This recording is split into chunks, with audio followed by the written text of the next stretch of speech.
McManus to pass, nearly intercepted, and Nebraska comes up with the goods defensively. Day by day, we get better and better. Till we can't beat beat. Won't beat beat. Well, hey, everybody, welcome back in to Day by Day. I'm James. As always, I'm with Andrew, and we have a special guest today. I'll get to him in a minute. But as always, subscribe, share. You can find us on characterchronicles.com, YouTube, Apple, Spotify, all the places. We appreciate you sharing and liking. Helps more people find the podcast. So we're with Eric Hess today, better known as Arbitrary Analytics on Twitter. I've been following Eric's Twitter account for quite a while and was really impressed. And when we started this podcast, I told Andrew, hey, let's get Eric on once he started writing for Husker Corner, which you just did this year. So Eric, welcome in. Thanks for joining us. Why don't you introduce yourself a little bit? Yes, thanks for having me. I'm Eric. I run the Twitter account Arbitrary Analytics. That's where the majority of my work is. I also post to Facebook, Threads, do have an Instagram account that don't really use at all, so not much content there. Same. And then I also write, as you mentioned, for Husker Corner as a contributor, and then I'm also a contributor with the Nebraska Cornhuskers on Sports Illustrated page, where I do my weekly preview and review articles about the upcoming and just played game. Nice. All right, before we get to stuff with Eric, I do want everybody to know, Andrew, you're not feeling well. I'm here. Andrew's here. You might be a little disengaged. He's Day suffering. It's that Pacific Northwest weather, man. You need more sunshine. It is rainy today. Yeah. I wish we had some rain. All right, well, let's get into it. So here's what we're going to do. We asked Eric, let's talk about what you do best. Let's talk about statistics and some advanced analytics. What we're going to do is we're going to look back at the first half of Nebraska's season, kind of get your take, Eric, on just their grading, how they're doing in all facets of the game, and then into some specific statistics.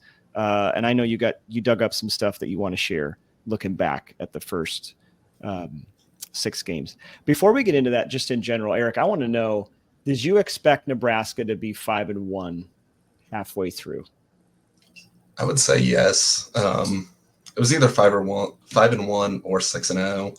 I think the schedule was definitely tougher than I expected. I didn't think Illinois would be as good as they were. I didn't think Rutgers would be as good as they were. So those were both definitely tougher games, and going 1-1 with what I know now, I'm pretty happy with. Colorado, I thought going in would be about what it was. And even they're starting to look like a better football team, kind of putting together more of the pieces, and obviously they're 2-star players. So that's starting to look like a better win. So even though I thought we might be 6-0, actually in some ways almost feel better about the team at 5-1, knowing the competition was a little bit better than I expected. For that one loss, did you have a team in mind that you thought they'd lose to? I was really nervous about Colorado, and that was also kind of a game where, if you lose that game, is it going to really get into the psyche of the players and just going to be a bigger mental hurdle to get over? Obviously, winning it, I think, had some good momentum. Agree. I probably would have said Illinois.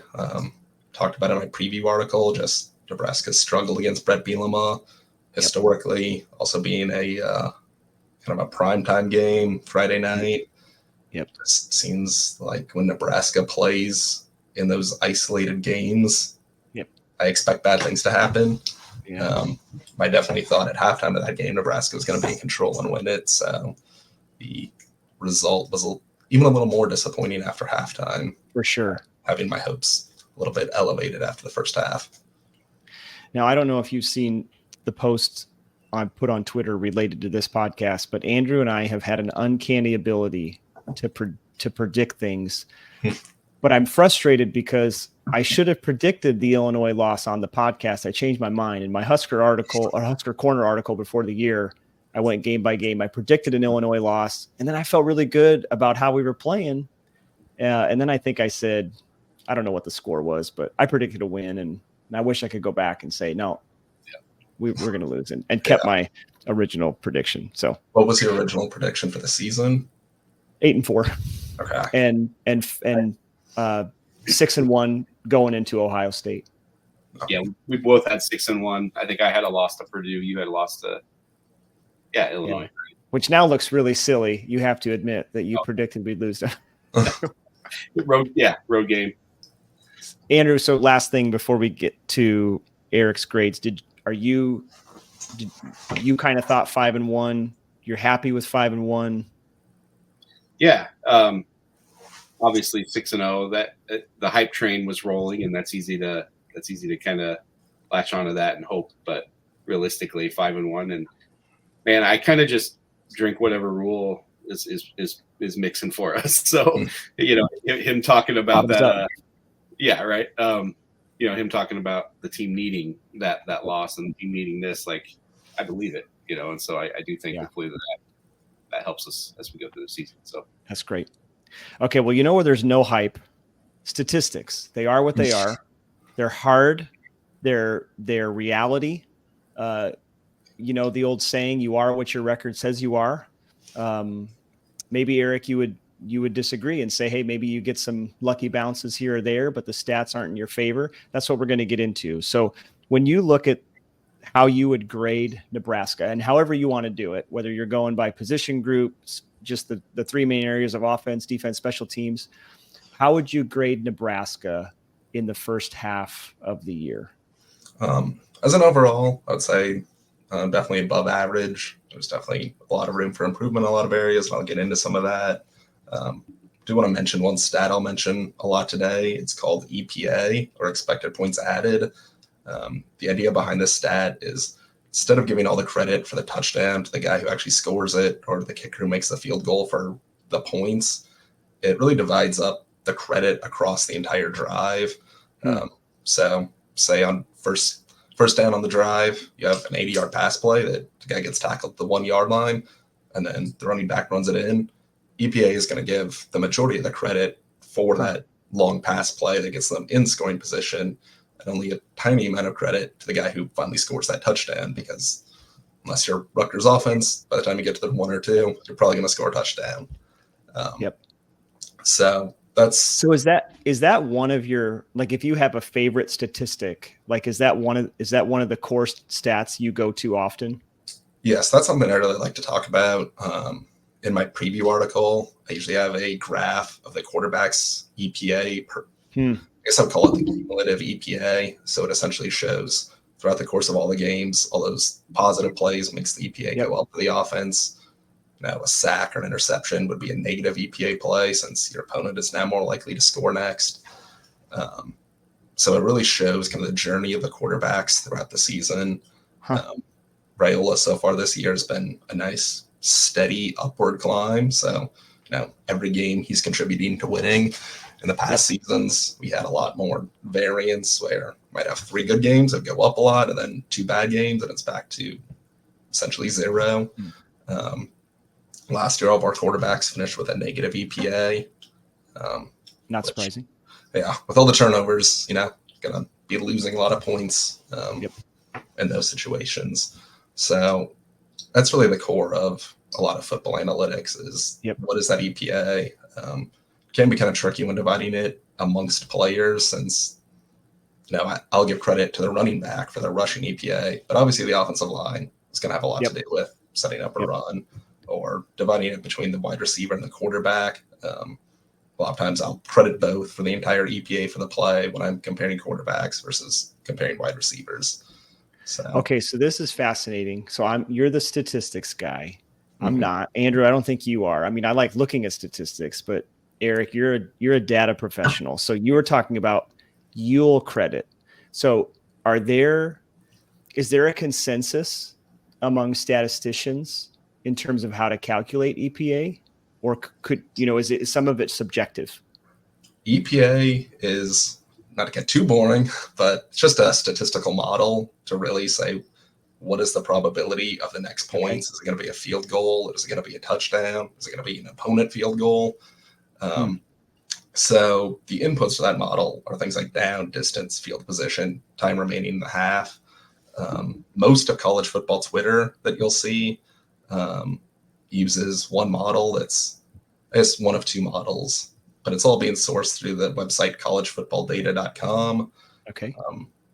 I use R as my programming language of choice. So I use a product called CFB Faster that has its own model to put in to calculate EPA. So there could be some variations depending on the source and what inputs you have. I know some of the companies that have really popped up to do analytics professionally have their own proprietary models that probably include more factors. But this one is pretty much based on down, distance, field position, and time remaining of the game. In terms of this is blowing my mind, man. There's so much involved. Right. Because I'm not built that way. I'm a words guy, and so I'm so thankful for people like you who are like, nope, you know that world. Yeah, I love it. Yeah, it's really cool, and it's kind of shocking to find out that this all started about 55 years ago. I think 1970 was. I think his name was Virgil Carter, former Bengals quarterback, who was also getting a degree in, I think, math. Really kind of came up with this idea of saying, how many points can we expect to score if we get to the 20-yard line, to the 30-yard line, to the 40? And it's evolved from there. So that's awesome. I feel like I've heard Rules say it a couple times where, when in a presser he gets a question about a decision he made, and he'll say, well, the book says this, it's I think really helpful if coaches are well versed in those analytics too. And obviously there isn't just a one, they're not always going to go by the book, but they definitely are looking at some of this stuff. So and probably the most common time football fans would see this is on fourth down decision making. Should he kick or should he go for it? That really becomes an EPA question. How many points do you expect to get if you punt the ball versus going for it? So that's probably the biggest area where this is, I would say, has a direct effect on football, and it's pretty well known, that effect. That's good. Okay, well, we're going to come back to that. Let's go back to your grades really quick. So overall above average. How about I kind of shudder to think about what you'll say about special teams, so we'll put that off. We'll punt on that for a couple of seconds. What would you say about the offense? How do you look at, from a statistical standpoint, how would you grade the offense in the first 6 games? So I've graded the passing game, I'd say about a B. They are 30th in college football in EPA per play. So towards the top, which is good. One of the things that I think is most notable about the offense is, especially the passing game, is their ability to pick up big plays. I think it was like 2nd and 30 against UTEP. And I remember sitting there thinking, all right, this drive's over. We're going to punt. Let's just make sure we don't do anything catastrophic. And I think it was about an 18 or 22-yard catch. I think it was the third and manageable. And then we picked up the first down. So that ability of the offense has been, a pleasant surprise that we're able to convert in the passing game like that. Although there have been some things that have really held the offense back from being more in that elite level, kind of into that A range, some drops by wide receivers that even worse turned into interceptions. So there's definitely some room for improvement, and with a freshman quarterback, and especially a freshman quarterback as talented as Raiola, I do expect there could be some more improvement there by the end of the season. So might be grading a little harsh, but I think B. I'd probably put him in a B as well. How about the running game? I said a C+ for the running game. Man, I feel like that's generous, but you're the stats guy, so lay it on me. They are 49th in EPA per play in college football, which is a little bit higher than I expected as well. However, in the more traditional stats, they're 90th in rush yards per game, which that's definitely disappointing, especially with some of the defenses they've played. I think Purdue and Rutgers should have been opportunities to get up over 200 yards rushing. But there have been times where I thought against Colorado, where the running game looked really good. Dante Dowdell was really punishing as a runner. Kind of seems like he's been restrained a little bit the last few games. I don't know if it's just a rest situation, some wear and tear. So hopefully, we get more of 100% out of him coming out of the break with the bye week. So, definitely think that's an area I'd like to see more improvement in. I'd also like to see maybe more designed runs with Heinrich Harburg, especially against Rutgers last week. I remember Nebraska started, I forgot when in the game it was, but they started a drive with 5 straight runs, it seemed like. And then Raiola threw that pick on the first passing play of that drive when Nebraska had about 20 yards rushing. I thought that was a drive they should have just waited until Rutgers proved that it could force a 3rd and 8 before really throwing the ball. So I'd like to get more creative with the QB run game, but not with Raiola. Yep, I agree. I mean, something like seeing these worlds collide where you're, again, the analytical side is coming together with really the creativity of what Satterfield's calling on offense for you. So if you're looking at it from your perspective, are you sitting there thinking, like Andrew said, like, well, the book says keep running it, or is there something to the element of surprise? I mean, I'm asking if you're the offensive coordinator, how are you thinking about a drive like that? I mean, as someone who focuses on the analytics, and it's probably pretty commonly talked about on a lot of football shows at either the NFL or the college level, just the efficiency of passing versus rushing. So I do kind of feel weird coming out and saying, hey, Nebraska needs to run the ball more. But I do think they've played opponents where the run game could have been there more, and they could have, especially with the game script where it kind of seems like they want to sit on the ball, not give the opponent a lot of plays, limit their scoring chances. If that's the strategy, I would like to see a little more running and, like I said, really force the defense to stop the run rather than kind of go with that more, like you said, surprise element. And I do think the offense has done a good job of, incorporating end around plays, getting guys like Ja'Cory Barney involved in the run game. I think we're going to need more of that because I think the offensive line has kind of struggled to get the push we need for that downhill between the tackles running game. So the injuries have not helped either. Yeah, especially with the injuries. That's why I'd like, more zone reads with Heinrich Harburg, more end arounds, just to keep the run game moving, but might have to be a little more varied to it with the lack of depth at offensive line after some injuries. Agree. Yeah, you wonder what they have in their bag. You had to play with Bonner. That was a really nifty little play getting in the end. Right. A fan might just say, why don't we do that more? But it's, again, that element of surprise, that situational football. They tried Carter Nelson at the goal line once. So, you just wonder, is that stuff that's kind of happening in the moment? Is it planned out? I still wonder what that play was, but athleticism. I mean, I guess to all of that, Nebraska, at least as of last week, my article on Husker Corner every week is called the arbitrary stat of the week. Sometimes they're more serious. Other times, I think it's my first or second one was just the number of different guys involved in the running game. I remember that one. Last week, Nebraska was first in the nation with 16 different guys with a carry. So, I mean, our tight end / wide receiver getting those goal line carries helps pad those stats. But it does. Yep. Okay, let's look at the defense. How did you grade the rush defense? So I said an A-.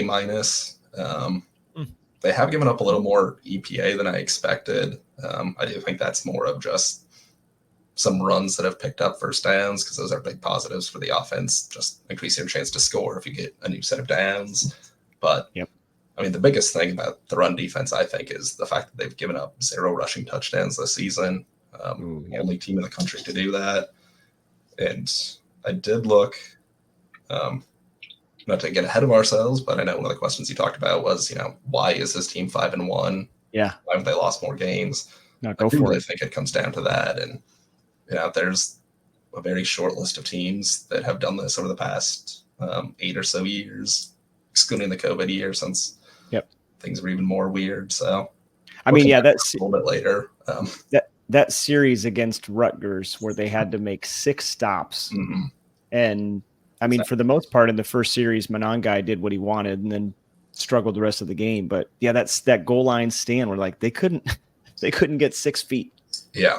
I mean, set the tone for the game. So yeah, that single drive, I think, kind of embodied the entire grade. There have been times where I thought they haven't tackled as well as they should have.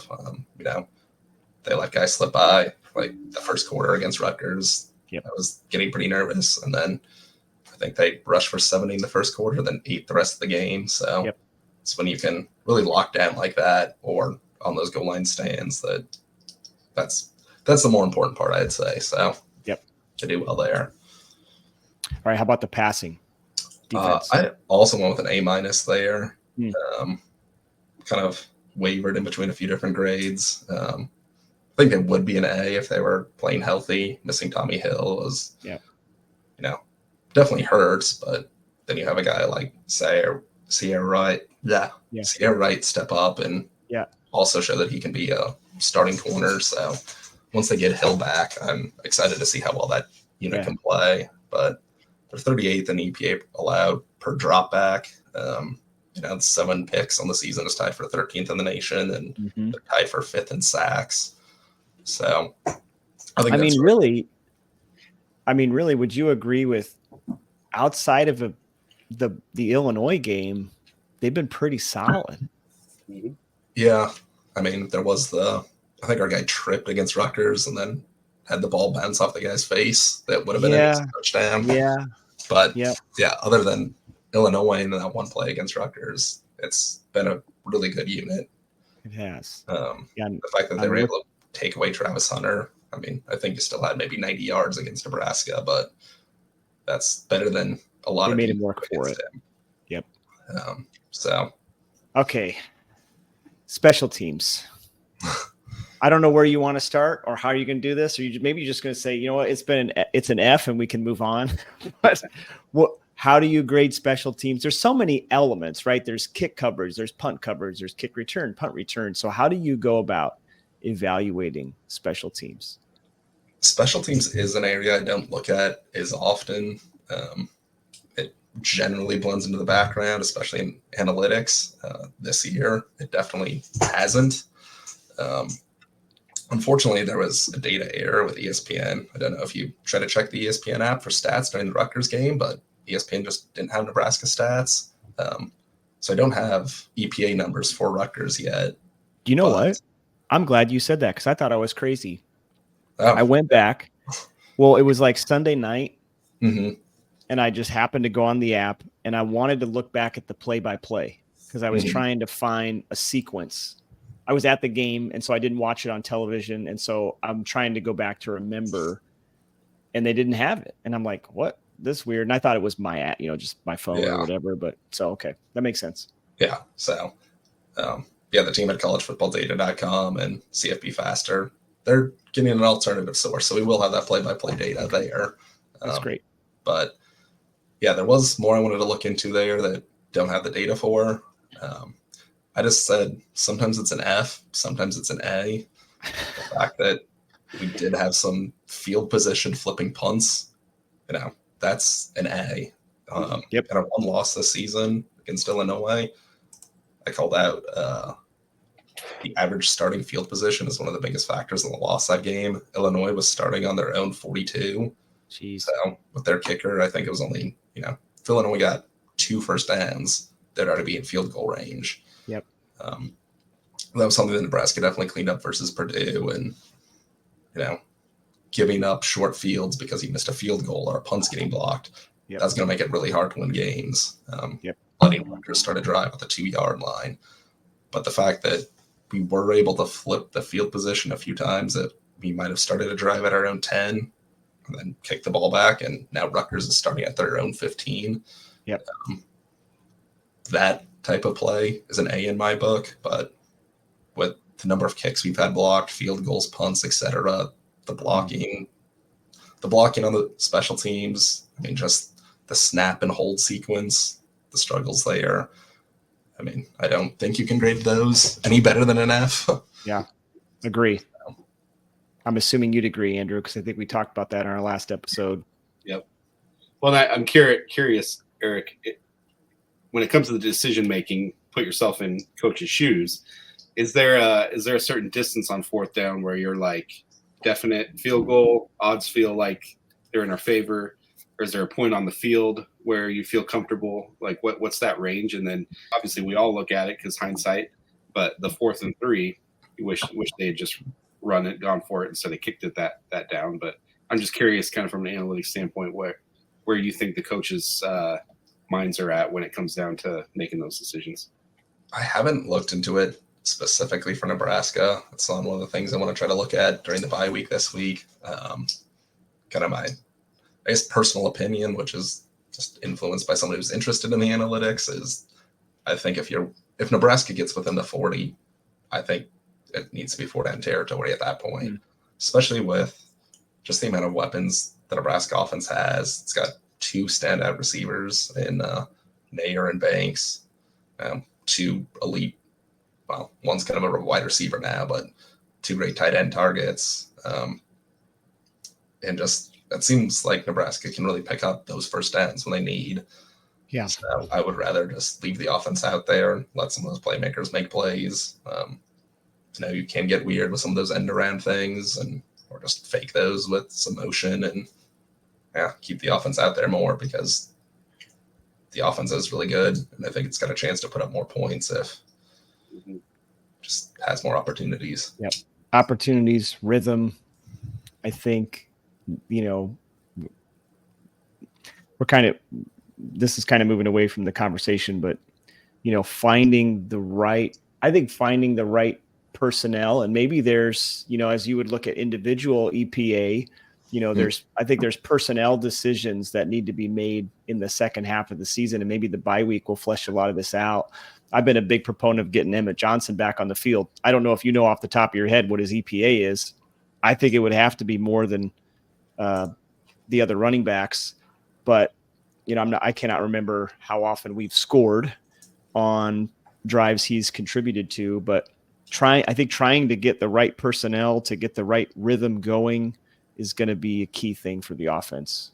Yeah, he's averaging 0.34 points added per rush, which does lead the team. Dowdell is positive at 0.05, but see, Andrew, 3 times the carries as Emmett Johnson. Statistics have. I didn't even look at the stats. I just with my eyes was like, you got to get Emmett on the field. So, okay. So let's talk about. We're going to look at 3 kind of big things. I want to talk with Eric about here. First one you kind of already alluded to. What stats are you looking at that most explain why this team is 5-1 rather than 2-3, 3-2? I don't think they could be 1-5. I'm sorry, 2-4. But yeah, what explains why they're 5-1? So this is probably kind of the heart of an arbitrary analytics, something that's probably more of a correlation. There is going to be some causation just with the overall strength of the run defense, like I was talking about earlier. But that's 0 rushing touchdowns allowed. Mm-hmm. Like I was saying, since 2016, I'm going to exclude the COVID season because I'm using week numbers and teams were playing at all different weeks, games being canceled. There's only been 3 other teams that have gotten through week 6 with 0 rushing touchdowns allowed. That was 2021 San Diego State. They were 5-0 through the first 6 weeks. They finished that season 12-2. Then we have 2019 Georgia. It was also 5-0 through 6 weeks. They also finished 12-2. And then that's supposed to be 2016 Ohio State. Okay. It was also 5-0 and finished 11-2 in their season. So that's 11-2. Here we come. Yeah, so we're only going to lose 1 more game. All right. I love that. I mean, it's been impressive. I don't know if they'll keep up the pace, but it's been impressive. Yeah, and that's to say the least. My thought is Nebraska's done a good job, I think, of kind of getting to that favorable game script where in some ways teams have to stop running the ball because they're trailing at the half. So I do think that's helping pad our stats a little bit. That's kind of when they talk about, I see on TV all the time, oh, this team, wins 90% of their games when they rush 30 times in the game. Well, a lot of those times they're already up and they're just trying to run out the clock. So they went from 20 to 30 rushes in the final 10 minutes of the game. Sure. So there could be, some reverse kind of causation going on there with how well Nebraska's done in the first halves. But yeah, I think that's going to continue to be a strength, and I'm excited to see how the run defense holds up against a really good team like Ohio State. Agree. Anything else you think explains why they're 5-1? Just kind of another interesting one, and I think this one might have a little more predictive power in terms of how teams are going into the half, especially when they're trailing Nebraska. But Nebraska has won the second quarter of the season 65-3. So just looking at points allowed per quarter, going back to 2003 for Nebraska, that's tied for the second best quarter of a Nebraska defense behind the 2003 defense. Allowed 0 points in the third quarter through the first 6 weeks. And that was Bo Pelini's first defensive coordinator stint. Okay. When people thought he should be the head coach after Frank Solich. So quite the impact. And then Sue's 2009 defense also allowed 3 points. That was in the third quarter. Okay. So some kind of elite defensive play for that one quarter. But I think that's really set Nebraska up in a good position where when they're getting to these second halves, they can kind of, be a lot more conservative, play not to lose, which sometimes has frustrated me. I would have liked to see them finish off teams, especially like a Colorado. It seemed like they kind of let Colorado in a little bit closer than I would have liked. So it would be nice if they had the mentality of we're going to get up 42-0 and then put in our backups and whatever happens at that point. But it's really given Nebraska, I think, more control in that second half and giving them the ability to play with the lead, let the defense ride the defense to win. So, agree. I mean, and this is not an advanced analytic, but I'd have to add, and maybe I'm stealing your thunder, but they just don't turn the ball over, and that just seems so. It's so, that's not basic. What I expected. Yeah, it's basic, but it's like, they've only had 3 fumbles, like the whole season. Yeah, lost 1. Yeah, well, when they've turned it over, those situations haven't been crucial game time. How many times have we done it where it's just like that was the worst thing that could have happened in the moment? That's true. 100%. Feel that momentum, whatever. So, that's what 100%. I would do also. But all right. I was just going to add one more thing. Go ahead. How that second quarter is going. Nebraska's only allowed 20 points in the first half, which is only behind Texas and Tennessee. So that's amazing. It's when you're with the number 1 team in the country in any metric. I'm happy about that. And I think that, again, is just getting back to the really dictating how the second half is going to be played by having this first half lead. So hope that's something that they can keep up against better teams in the second half of this schedule. So good. I mean, it is consistent with what Rules talked about, where we kind of want to be a boring team in the fourth quarter. Now, against Rutgers, they made it too exciting, and my voice is still suffering from the game.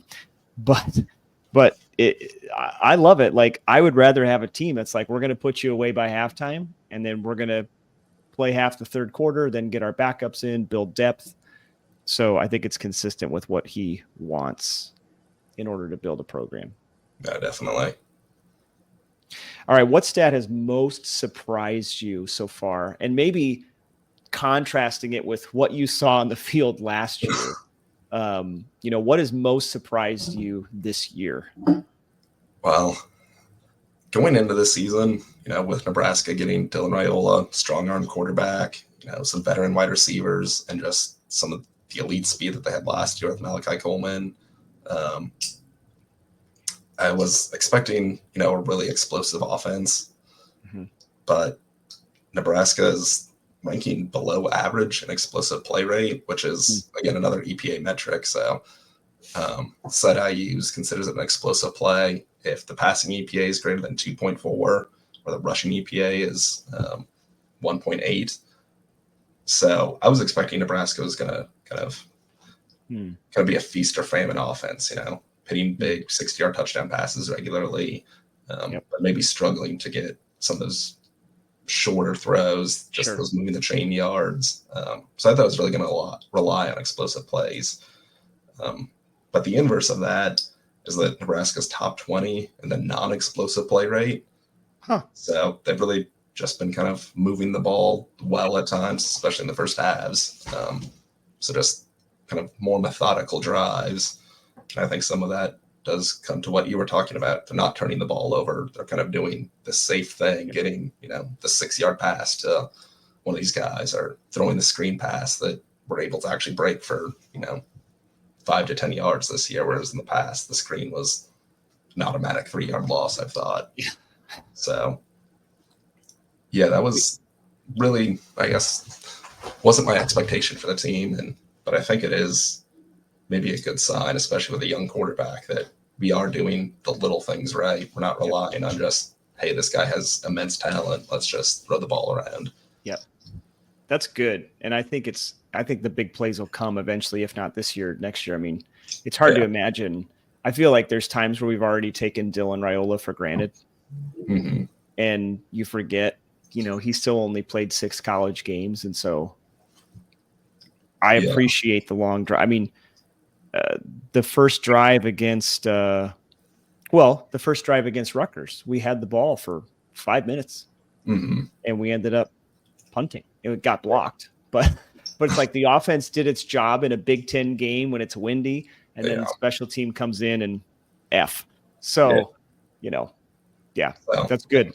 Yeah. And that's just also great when, again, kind of getting back to that, you're putting teams away in the second half. It is about ball control, not turning the ball over, not making a lot of those mistakes. So that's been, I guess, a nice surprise, while also kind of being a disappointment that we haven't seen the huge plays that I was hoping for. But like you said, bowling in the fourth quarter can be good. 100%. But yeah, one other thing I was looking at, and the numbers really surprised me. So I probably have some fan bias in, but just Nebraska is 9th in opponent penalty yards this season. I mean, I do think a lot of that was padded by Purdue committing, 4 or 5 pass interferences that game? I think it was more than that, but yeah. I think it was 6, wasn't it? I mean, so Andrew mentioned this a couple weeks ago. You kind of pulled this out because you were surprised, Andrew, that our opponents have been penalized so much. Well, yeah, and I think, but it's been pretty equal to ours as well. So it's not been super lopsided each game. I think Rule mentioned that, where we're getting a lot of penalties. So it just seems like the games we're playing are being officiated pretty heavily. Yeah, I mean, when I was looking at that stat, maybe it's just something that kind of goes down throughout the year because I was comparing it to 2023 end of season totals, but the opponent penalty yards were 10 to 20 yards higher for the top ranked teams currently in 2024 versus last year. So weird. Maybe it's something by the end of the year, you're playing more disciplined football. So that drops some of those averages by games 10, 11, and 12. But that is some of it. Like last year, Nebraska was 61st in the country, getting 52.6 penalty yards per game. And like I said, they're 9 right now, getting 81.3 penalty yards per game. And that's a big jump. Definitely feel like there's 1 or 2 at least missed holdings that Nebraska isn't getting. So just by being 9th, sometimes I feel like that should be a higher number. Yeah. But yeah, Nebraska has committed a lot of penalties too. But with that high opponent penalty yards, Nebraska's still 23rd in the country for net penalty yards in games. So they're playing a little more disciplined than their opponents, but there are things that I'd like to see Nebraska clean up, like some of those false starts, and then have Raiola still really push the ball and try to draw some of those pass interference plays, because I don't think I've seen Nebraska get that many defensive pass interference calls in its favor. So I think part of that is having an elite guy throwing the ball like Raiola. I mean, I feel like that Purdue game was 10 years of watching Nebraska football. Just it was like all of the calls we didn't get for 10 years were coming in one game. Yeah. which it's like I'd like to spread them out a little bit. We didn't really need them against Purdue, but I agree. I think having an elite quarterback is what makes that possible. Yeah, I think there's some. He sees the matchup, can see that the defender's not in position. If I throw this ball, the receiver can fight for it and get the penalty. So, veteran savvy receivers too. Yeah, 100%. All right, well let's kind of go here to kind of close out our time.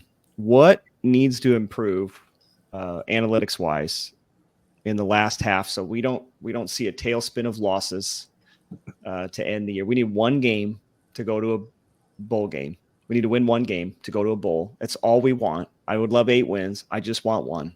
I want extra practices. Yep. It's what we want. It's what we need to develop a program.